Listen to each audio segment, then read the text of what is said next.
in the middle of a sermon series in the book of Nehemiah, and I have personally been benefiting from this sermon series because I feel like I'm reading about my own life. My wife and I, we left the States nearly 2 years ago, and we moved here, and we've been praying through putting together a vision for planting a new church here in the city of Wolverhampton. And so these first several chapters have been speaking to my heart. I hope they've been speaking to yours as well. 2 weeks ago, we looked at Nehemiah's prayer. He begins this work. God initiates. He brings to Nehemiah's attention this thing that's going on, the need of the people in Jerusalem. And Nehemiah begins to pray through what he's hearing, what he's feeling, what he's thinking. He seeks God. He fixes his eyes on the Lord. He prays. And then last week we looked at Nehemiah as he begins to make arrangements in a personal way. He begins to put his vision into action. He takes some risks. He addresses the king. He asks for resources. He asks to be sent. And he's trusting the Lord all the way through. He has a vision. And friends, for us as a local church, it is really important to have a vision for what the local church is, what we're called to, what we're meant to be doing. And we do have a vision. You might have heard us talk about it in the form of core values. We've got 10 core values as a local church. And they're about who we want to be here in the city of Wolverhampton. We want to be Christ-centered. We want to be gospel-driven, driven by the gospel. We want to be shaped by Scripture. That's why we dive into it every week. We want to be transformed into the image of Jesus. That's our heart's desire. We want to be countercultural, prayer-dependent. That's why we prayed earlier. We take time to pray together as a church because we depend on our Father through prayer. That's what Nehemiah does. We're passionate about worship. We're passionate about worshiping in all of life, but we love to sing together corporately as well. We're mission-minded. We care about seeing the gospel go out to all those near and far. We're joyfully generous. We don't want to be just a church, a little hub of our own. We want to be a church planting church to see other churches raised up and planted and disciples made and leaders formed. And lastly, we are a sacrificially loving family. That's our vision. And a lot of the vision of what we want to do is actually about what we want to be here in Wolverhampton. It's so important to have a vision. Nehemiah has a vision for the church. And now this week we look as he arrives in Jerusalem. This sermon is Nehemiah's vision part 2. Last week was part 1, sort of his personal preparations. This is part 2. He arrives in Jerusalem. He's got feet on the ground, feet firmly on the ground, because he acts decisively, confidently, determinedly, in a determined way as well, because of his preparation before. And so he begins to do 3 things, Nehemiah does. The first thing that he does, that we're going to see, is that he clarifies his vision. He clarifies it through personal investigation. He's going to go look at the walls. The second thing he does is that he inspires the people of Israel with that godly vision. He inspires them. He moves them to action. And lastly, he rebukes the opposition he encounters by affirming who God is and what he's called them to. And so a lot of it it's around this idea of Nehemiah's vision. And he arrives feet on the ground. So let's jump in together as well. And Kumbi, thank you for reading the scriptures for us. Really appreciated that. So the first thing that Nehemiah does is he clarifies this vision through personal investigation. In verses 9 through 10, we'll come back to those later, but he gets there. He's in Jerusalem physically. We hear about a little opposition, and again, we'll come back to that. And Nehemiah begins by clarifying his vision, and it's a specific vision. It's a vision that consecrates. I love this verse, what he says about the vision in verse 12. Then I arose in the night, says Nehemiah, I and a few men with me, and I told no one what my God had put into my heart to do for Jerusalem. This vision, Nehemiah says, it's what the Lord had put into his heart to do for Jerusalem. We have to be seeking God in a way that he puts something into our hearts to do for him, that he's called us to something, that he's burdened us for something that he cares about, that he wants to see done. It's not a kind of vision. It's not the kind of vision that we sometimes hear that someone said, God told me to tell you. It's a manipulative, it's controlling, it's trying to build my own kingdom rather than the kingdom of God. It's not that kind of vision. It's a vision that flows out of Nehemiah's devotion to the Lord. The Lord put the vision into his heart. It's what David says in Psalm 37. He says, delight yourself in the Lord and he will give you the desires of your heart. It flows out of Nehemiah's devotion to the Lord. He sought the Lord. He's fixed his eyes on him. He's delighted in the Lord, and the Lord has put this into his heart.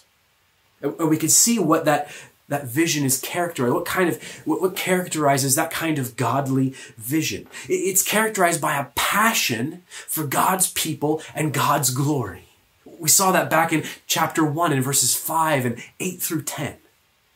Nehemiah's vision is characterized not about himself. He's passionate for God's glory and God's people. And he's willing to risk, to give up his own personal comfort and safety for that. Not only is it about a passion, it's characterized by careful prayer and preparation and organization. Risk, preparation, they go hand in hand. It's characterized by prayer, preparation, organization. It's characterized by initiative, taking initiative, and personal risk, or exercising faith, as we talked about last week. In other words, Nehemiah's got some skin in the game. Oftentimes, the kind of vision that says, God told me to tell you, you're going to go do the work while I sit back here nice and comfortable. They don't have skin in the game. It's one of the hallmarks of good, godly vision. Nehemiah's got some skin in the game. Personally invested in it. It's a vision that consecrates. Nehemiah is set apart in that sense. God put it into his heart. It's also a vision that anticipates. In verse 12, we see that Nehemiah, he's arrived in Jerusalem, and he was there 3 days. And he says, then I arose in the night, and I told no one what my God had put into my heart. He anticipates opposition, the state of the people of Israel who are there. They're demoralized. He anticipates these things. We see that in there's some opposition there. He knows of the demoralization of the people of God. In verse 12, he doesn't tell anybody. But in verse 16 as well, he says, the officials did not know where I had gone because I hadn't told them yet. And so it's a vision that anticipates potential problems, that anticipates there's a right time for everything. There's a right time to lay out the vision for the people. But he knows that there's a history of opposition here. Back in the book of Ezra, the people had already been intimidated and bullied into stopping rebuilding the temple. They'd been officially ordered by the king as well to stop building the temple. And then God had sent the prophets Haggai and Zechariah because they had been given permission to build again, but they weren't doing it. So the prophets came along and said, we need to do this, guys.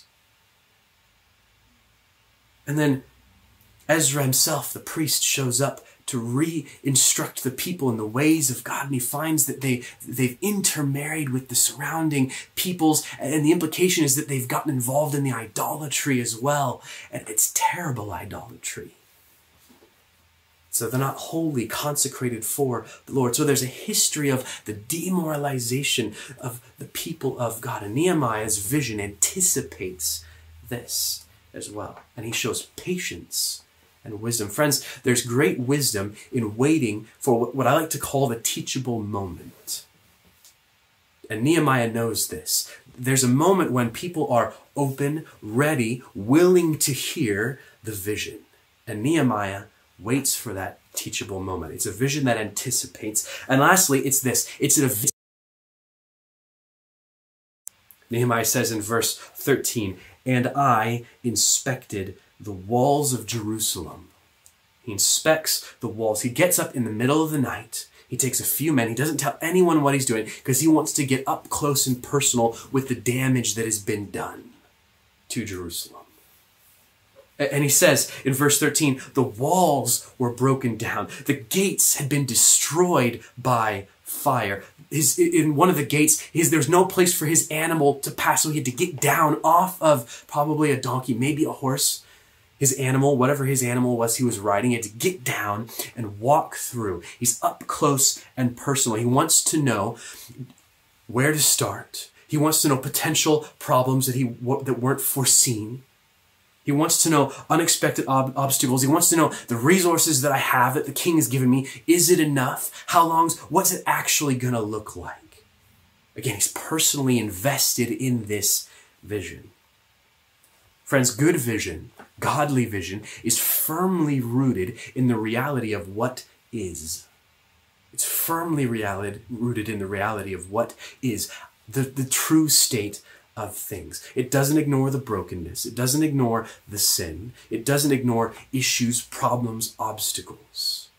It says, all right, this is where we're at. Trust the Lord for. This is where the work is going to be. Friends, we as well, as we think about our own lives,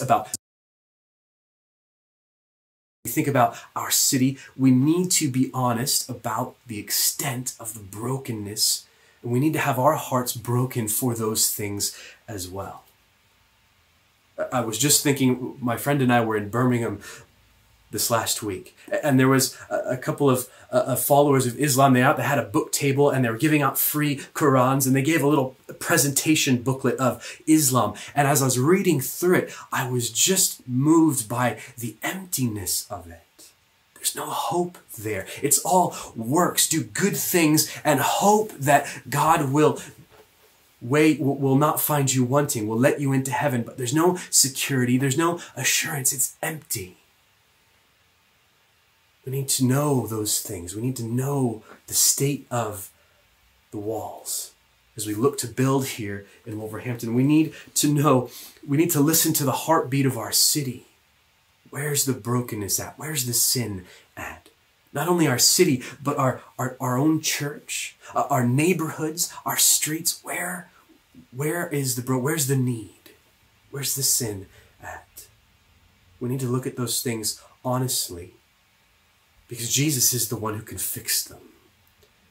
And he wants to use us in that. And lastly, we need to be honest about the brokenness in our own lives, in our families, in our parenting, in our own personal life. That's what David says in Psalm 139. He says, Lord, search me. If there's anything that's wayward, that's sinful in me, search me, show it to me so that it can be fixed. And the beauty here, the truth here is that in regard to other religions, other places in the world, in regards to our city, in regards to our own lives, Jesus is the one who deals with that guilt, with that sin. He deals with it. He died on the cross in order to wipe our slate clean. He canceled the debt, and we have a perfect record now in him when we trust him.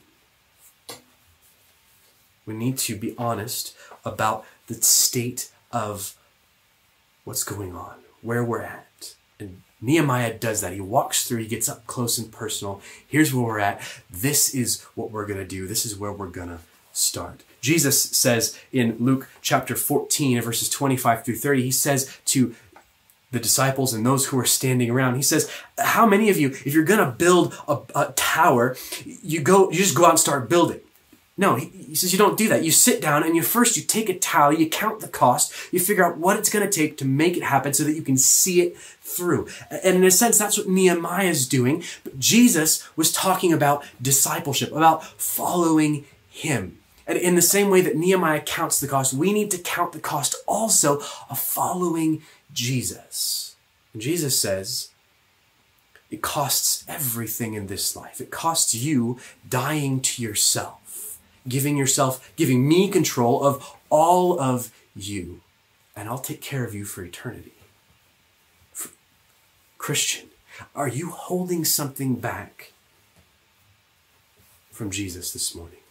Are you holding something back? What is it? As we think about moving forward together as a local church, as a body of believers, we each need to be committed, all sold out to Jesus. He's got total control over us. He had total control of Nehemiah, and we need to give him control over our lives. What are you holding back? Friend, we all are willing to pay a price for something in terms of the way that we live. We all pay a price. Can I ask you this question this morning? What is the way you're living your life? What is it costing you? What's that price? The price of fame is often privacy. You lose privacy. The price of sexual freedom is relational intimacy. The price of a successful career is often that family life. A legacy in your children and your children's children. The price of self-determination, of defining who you are, who you want to be, the price of that, we're finding out, is loneliness and anxiety. And the price of a life without Jesus is your eternal future. The way you're living your life, what is it costing you? Are you aware of that? Can I encourage you that actually a life with Jesus might cost you control over your life, but man, he gives you everything you need. He gives you everything you need.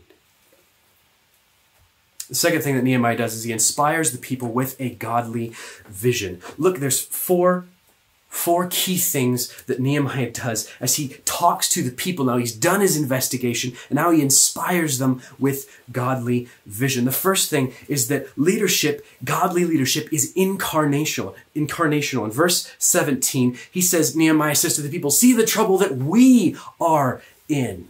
It's his intercessional prayer in practice back from chapter 1 when he says, "Lord, we have sinned." He prays on behalf of the people. He doesn't throw them under the bus and show up and say, "Yeah, you guys have really made a mess of this. I'm here to save it." No. He says, look at the trouble that we are in. He lumps himself in with the people. And friends, that's what Jesus did with us. He was born of a woman under the law, in the flesh. He became one of us. He didn't come in and say, "You guys, you're a lost cause." He came in and he became one of us. And he said, "Trust me." It was incarnational. Godly leadership is incarnational. Nehemiah's vision sees what is. We talked about that a minute ago. He's deadly honest about what is. The walls are broken down. Jerusalem lies in ruins. Friends, you see the trouble, he says in verse 17. But it not only sees what is, it sees what can be.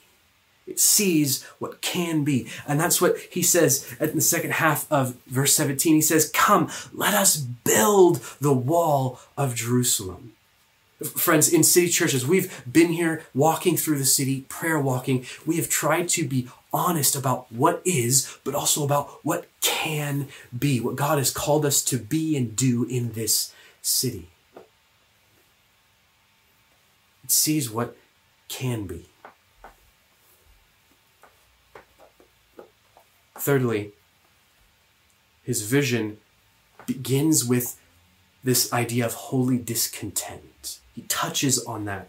He says to the people, "Come, let us build the wall of Jerusalem that we may no longer suffer derision." He says to the people, aren't you sick and tired of where your choices have led you, of where you're at?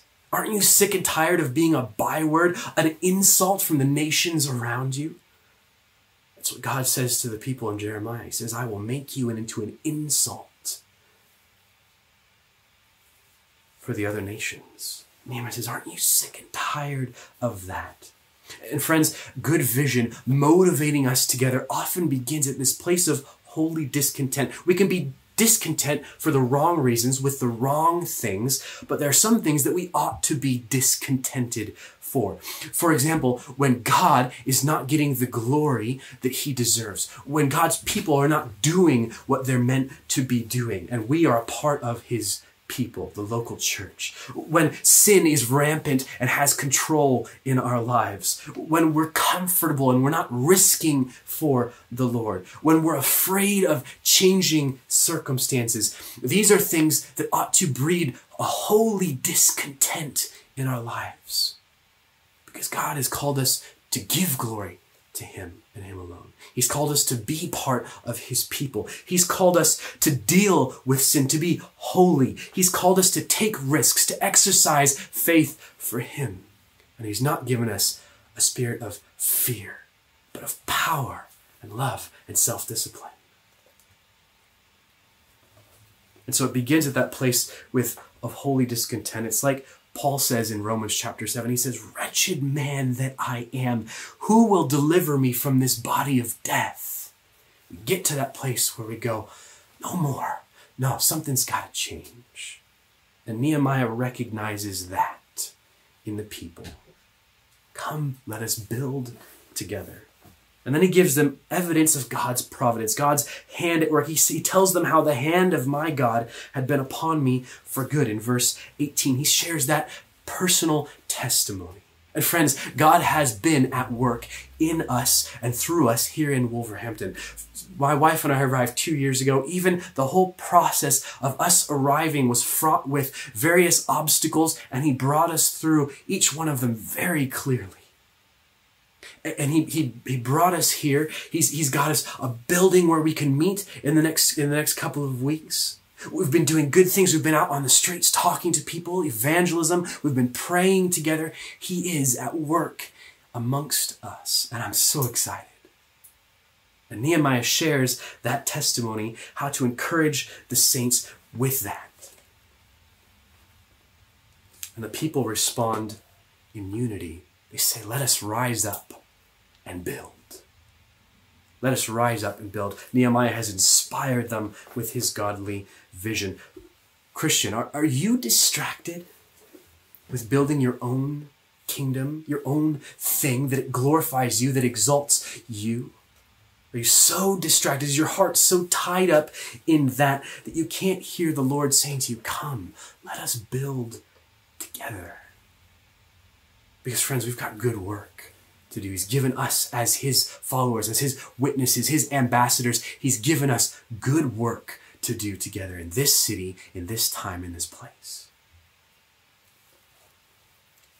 Nehemiah, in that holy discontent, he taps into the shame of the people of Israel. Friend, if you have shame in your life, something you've done in the past, something you've done now, perhaps it's based on who you are, where you're from, who your family is. Whatever that shame, Jesus can deal with that. And not only deal with it, but he says to you, "Come and build." He invites you in. And he does that because of Jesus. Because Jesus died on that cross, and he took all of your sin and the shame that comes from sin. He took all of that. He became sin on our behalf, and he died. He was cast out so that we don't need to be cast out, and now we're invited in. We're called sons and daughters. We're adopted. We're brothers and sisters of Jesus. If you've got shame in your life, Jesus deals with it once and for all.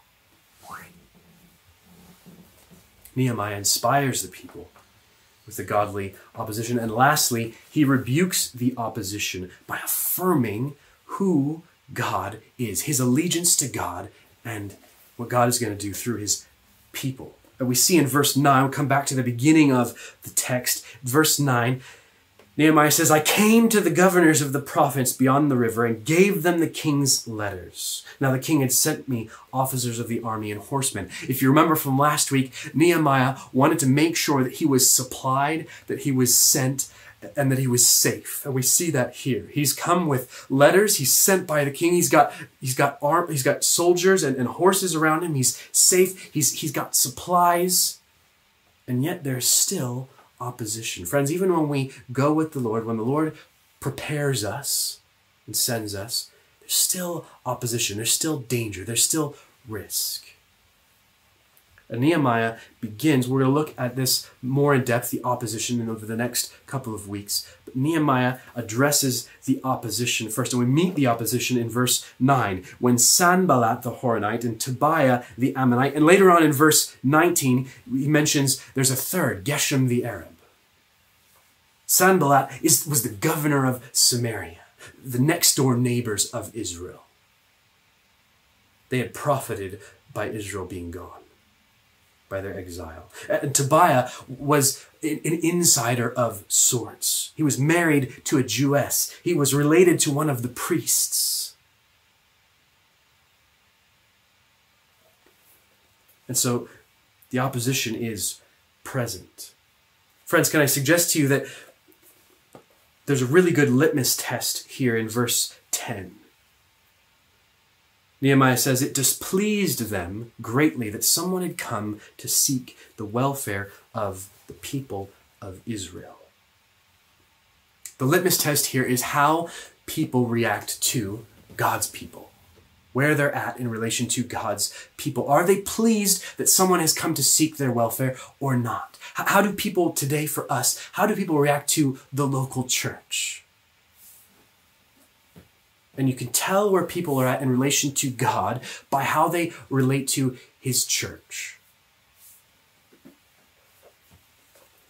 I was thinking about this for myself as well. Would I be threatened by God's work if someone else came and planted another church down the road? Would I be threatened by that? That's my relationship with God's people right there. How people react to his church is a really good litmus test of where they're at with God himself, because Jesus loves his church. In fact, Paul says in Ephesians that he laid down his life for his church.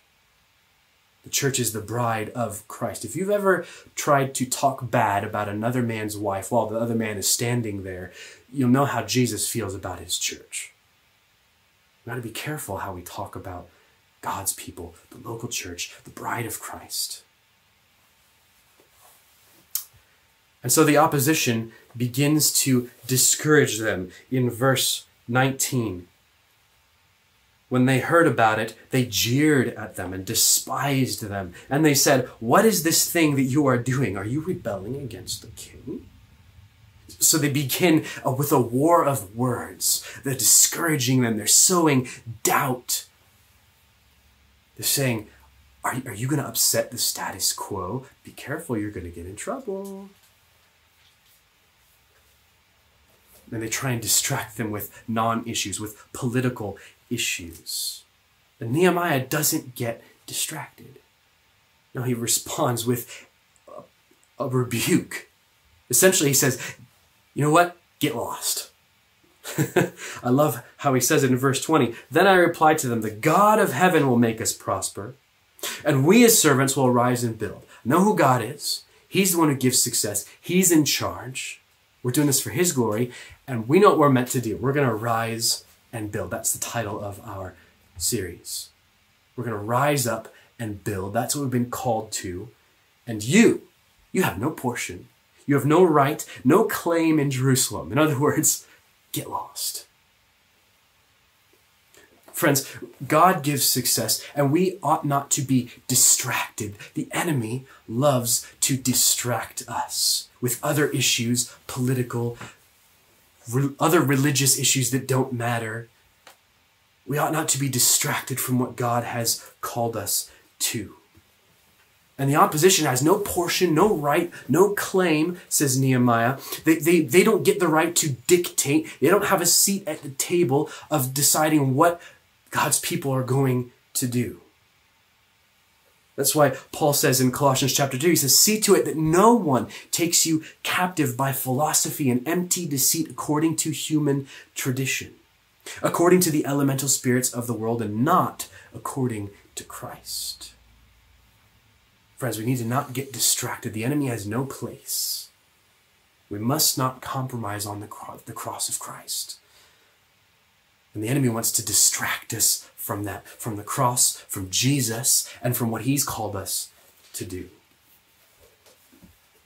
And so, friends, we ought to expect that when we press into the darkness, as Nehemiah does, we ought to expect that the darkness presses back, that it pushes back. In fact, that's often a good sign that we're actually doing something right. Which leads me to this question. Does your service for the Lord, does it cause the devil any worry at all? Does your service for the Lord cause the devil any worry at all? Because when we're really serving Jesus, when we're focused on him, busy becoming like him, that's what it means to be a disciple, to follow him. When we're busy seeing others becoming like him, the enemy, the opposition, they get really worried. So are you focused on that? Or are you focused on something else? Nehemiah, the people of Israel, they're focused on God's glory, God's people. Does your service for God cause the devil any worry at all? Friends, we don't need to get distracted by politics, by power plays, by what others are doing. Jesus is really clear in Matthew 28. All power and authority have been given to me. He's the boss. He sets the direction. He sets the vision. And he's given us our marching orders. Go and make disciples, baptizing them in the name of the Father and the Son and the Holy Spirit, and teaching them everything that I have taught you. And he says to the disciples in Acts 1, they say, are you going to restore the kingdom to Israel now, the physical, literal kingdom, the political kingdom? And Jesus says, don't worry about that. You're going to be my witnesses. Friends, we don't want to get distracted. I want to close with this thought. I love what the people say in verse 18. They say, let us rise up and build. So they strengthened their hands for the good work. They strengthened their hands for the good work. Friends, we have good work before us. We're planting a new church. We've been doing outreach and evangelism. There's more to come in July. We've been building relationships with one another, getting to know one another, reaching out to friends, neighbors, colleagues. We've been exercising hospitality, caring for one another. My friend Noah's here from the States getting experience in church planting and cross-cultural missions, and we hope he's the first of more to come. We've been seeing people come to us through social media. I never thought I'd see that. God has provided a building. We hope to do Christianity Explored in the future. We've started, and God has guarded us during lockdown. He's taken my family and he's brought us here. Very clearly, we've seen his hand at work. We've got good work before us. So let's strengthen our hands for that good work together as Christ's body here in this place. I want to leave you with this verse from Ephesians 3. Paul prays this for the Ephesian Christians. He says, for this reason I bow my knees before the Father, from whom every family in heaven and on earth is named. And here's the reason. That according to the riches of his glory, he may grant you to be strengthened with power through his Spirit in your inner being, in the inner man, in the inner woman. My prayer for you today is that you would be strengthened for the good work that God has for us here in this city in Wolverhampton.